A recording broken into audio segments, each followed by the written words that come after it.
പാലക്കാട് ഒറ്റപ്പാലത്ത് പ്രഭാത സവാരിക്ക് ഇറങ്ങിയവർക്ക് നേരെ തെരുവുനായ ആക്രമണം. 2 പേർക്ക് സാരമായി കടിയേറ്റു. പേപ്പട്ടിയാണെന്നാണ് സംശയം. അരുൺ ആലത്തൂർ ചേരുന്നു. അരുൺ, പറയൂ.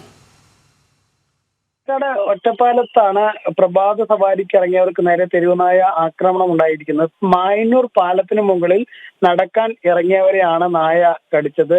2 പേർക്ക് സാരമായ പരിക്കേറ്റിട്ടുണ്ട്. ഇവരെ ഒറ്റപ്പാലത്തെ താലൂക്ക് ആശുപത്രിയിൽ പ്രവേശിപ്പിക്കുകയും ചെയ്തിട്ടുണ്ട്.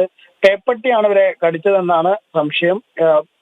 സാധാരണ ഈ പ്രദേശത്ത് നടക്കാൻ ഇറങ്ങുന്ന സമയത്ത് ഈ തെരുവ് നായകളും മറ്റുമൊക്കെ റോഡരികിൽ ധാരാളം കാണാറുണ്ട് എന്നുള്ളതാണ് നാട്ടുകാർ പറയുന്നത്. മാലിന്യമൊക്കെ പലയിടത്തും വഴിയരികിലൊക്കെ ഉപേക്ഷിക്കുന്ന ഒരു സ്ഥിതിയും പ്രദേശത്തുണ്ട്. അതുകൊണ്ട് തന്നെയാണ് ഇവിടെ ഈ തെരുവുനായ കൂടുതലായി ഉണ്ടായിരിക്കുന്നത് എന്നുള്ള ഒരു പരാതിയും നാട്ടുകാർ പറയുന്നുണ്ട്. നിലവിൽ ഏതായാലും 2 പേർക്ക് തെരുവുനായയുടെ കടിയേറ്റിരിക്കുകയാണ്.